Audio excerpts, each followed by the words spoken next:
Halo teman-teman, Assalamualaikum warahmatullahi wabarakatuh. Pada video kali ini kita akan melanjutkan pembahasan tentang respirasi aerob. Nah, pada video sebelumnya kita telah membahas tahap pertama dari respirasi aerob, yaitu glikolisis, di mana tiap satu molekul glukosa diubah menjadi dua molekul asam pirufat. Tempat terjadinya yaitu di sitosol. Nah, sekarang asam pirufat yang terbentuk di sitosol kemudian akan masuk ke matriks mitokondria dengan pengubahan asam pirufat menjadi asetil koenzim A. Ini juga telah saya bahas pada video sebelumnya, yaitu tahap dekarboksilasi oksidatif secara singkat. Nah, ini merupakan lanjutan untuk dekarboksilasi oksidatif yang lebih kompleks lagi atau penjelasan lebih lengkap lagi yang sering kita temui pada biokimia lanjut. Oke, sebelum masuk pada dekarboksilasi oksidatif secara lengkap, saya ingatkan bagi kalian yang belum subscribe, silahkan subscribe terlebih dahulu. Dukung kami agar terus semangat membuat video-video selanjutnya yang berkaitan dengan mata pelajaran biologi.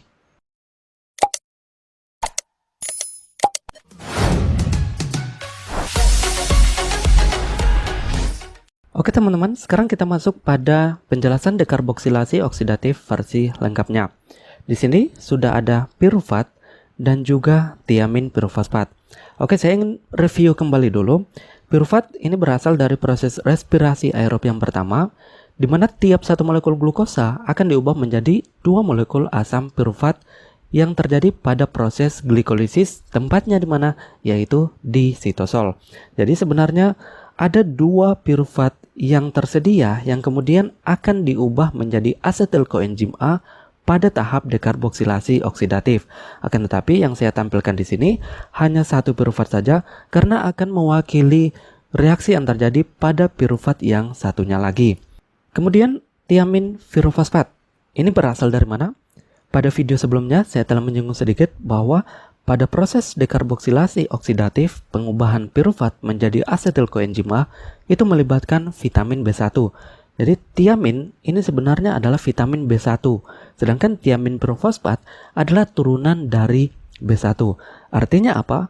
Bahwa ketika tubuh kita mengalami defisiensi B1 atau kekurangan vitamin B1, maka proses ini tidak akan terjadi. Akibatnya apa? Energi yang dihasilkan oleh tubuh berkurang, sehingga membuat kita mager, kemudian malas-malasan, dan tidak memiliki semangat hidup. Oke, sekarang kita fokus kembali. Tiamin pirofosfat ini memiliki rumus senyawa C12H19E4N4 maksudnya, O7, P2, dan 1 atom sulfur. Oke, ini struktur molekulnya. R1 ini mewakili struktur yang ini. Kemudian R2 mewakili struktur atau rantai yang ini. Sehingga pada reaksi selanjutnya, struktur yang panjang ini akan diwakili oleh R1 dan R2. Oke, yang terjadi pertama yaitu tiamin pirofosfat akan mengikat asam pirufat. Jadi reaksi yang pertama terjadi pengikatan antara tiamin pirofosfat dengan asam pirufat. Pengikatan antara TPP dan pirufat ini akan melepaskan satu atom hidrogen dari struktur molekul pada tiamin pirofosfat. Sehingga reaksi yang pertama hasilnya adalah terbentuk ikatan antara pirufat dan tiamin pirofosfat dengan melepaskan satu atom hidrogen dari struktur pada tiamin pirofosfat. Jadi itu adalah reaksi yang pertama yang melepaskan satu atom hidrogen. Sekarang setelah terjadi ikatan antara tiamin pirofosfat dan pirufat, kemudian ini akan mengalami dekarboksilasi. Apa itu dekarboksilasi? Dekarboksilasi adalah pelepasan gugus karboksil dari suatu senyawa, yaitu dalam bentuk karbon dioksida. Nah, karbon dioksida ini berasal dari mana? Apakah dari struktur pada TPP atau pada pirufat? Jawabannya adalah dari pirufat. Yang dilepaskan adalah yang ini, satu atom C dengan dua atom oksigen. Sehingga reaksi yang kedua adalah pelepasan karbon dioksida dari asam pirufat yang sudah terikat dengan tiamin pirofosfat. Kemudian setelah pelepasan karbon dioksida, ini akan membentuk suatu senyawa yang disebut dengan asetildehida atau asetildehid. Nah, teman-teman, yang perlu diperhatikan dari pembentukan asetildehida ini sebenarnya tujuannya adalah untuk mereduksi satu atom karbon dari asam pirufat. Ingat bahwa asam pirufat itu masih memiliki 3 atom karbon. 1, 2, dan 3. Yang kemudian asam pirufat ini berikatan dengan tiamin pirofosfat yang juga pada reaksi kedua akan mengalami dekarboksilasi melepaskan karbon dioksida, artinya dilepaskan satu atom karbon, sehingga sisa pirufat di sini. Jadi di sini saya menyebutnya sisa pirufat karena tidak disebut lagi pirufat. Hanya memiliki 2 atom karbon. Jadi terjadi reduksi satu atom karbon pada saat pembentukan asetildehida. Jadi itu adalah reaksi yang kedua. Nah, reaksi yang selanjutnya yaitu asetildehid kemudian akan bereaksi dengan lipoic acid atau asam lipot dalam bentuk yang teroksidasi. Mengapa dalam bentuk teroksidasi akan saya jelaskan selanjutnya. Sekarang kita fokus dulu bahwa asetildehid ini akan bereaksi dengan asam lipot dikatalis oleh enzim pirufat dehidrogenase. Jadi reaksi ini melibatkan enzim yang disebut dengan pirufat dehidrogenase. Nah, apa yang terjadi pada reaksi yang ketiga ini yaitu ketika asetildehid bereaksi dengan asam lipot, kemudian ini akan melepaskan TPP atau tiamin pirofosfat.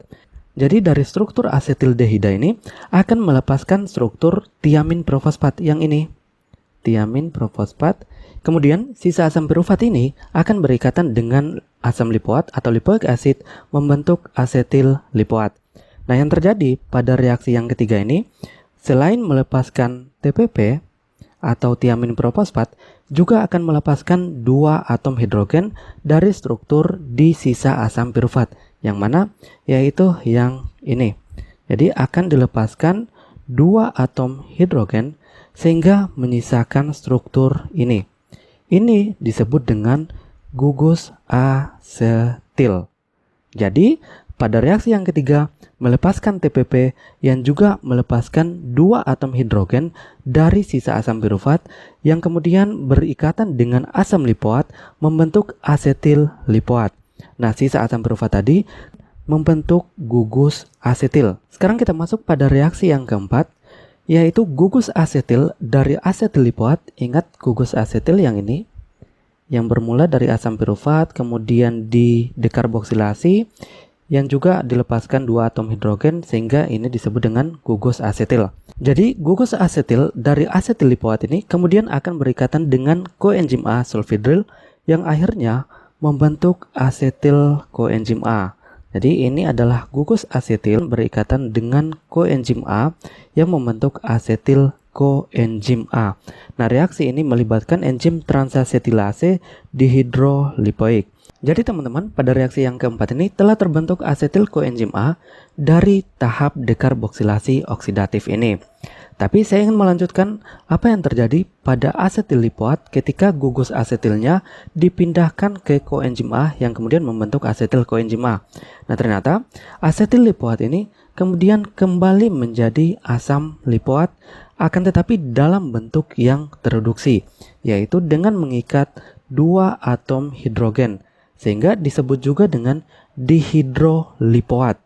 Jadi pada proses ini selanjutnya dihidrolipoat akan menjadi asam lipot yang teroksidasi. Nah, pada proses ini terjadi reaksi redoks atau reduksi oksidasi.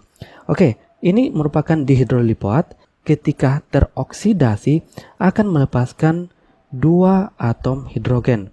Jadi ini akan kembali dilepaskan, yang 2 atom hidrogen ini akan ditangkap oleh FAD membentuk FADH. Kemudian FADH ini akan teroksidasi dengan melepaskan atom hidrogen. Atom hidrogen ini akan ditangkap oleh NAD membentuk NADH. Jadi pada tahap dekarboksilasi oksidatif juga terbentuk FADH dan NADH melalui peristiwa reduksi oksidasi yang melibatkan pembentukan asam lipot, baik asam lipot yang tereduksi maupun asam lipot yang teroksidasi.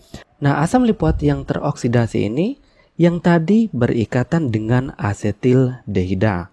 Nah teman-teman, jadi inilah penjelasan dekarboksilasi oksidatif yang lebih lengkap lagi dibandingkan dengan video sebelumnya, yaitu penjelasan dekarboksilasi oksidatif secara singkat. Nah, jika ada pertanyaan atau hal-hal yang perlu kalian tambahkan pada penjelasan ini, silakan cantumkan pada kolom komentar. Saya ingatkan juga, bagi kalian yang belum subscribe, silakan subscribe terlebih dahulu, karena kita akan melanjutkan proses yang ketiga dari respirasi aerob, yaitu siklus Krebs, yang kemudian akan dilanjutkan dengan transport elektron. Oke teman-teman, sampai berjumpa pada video selanjutnya.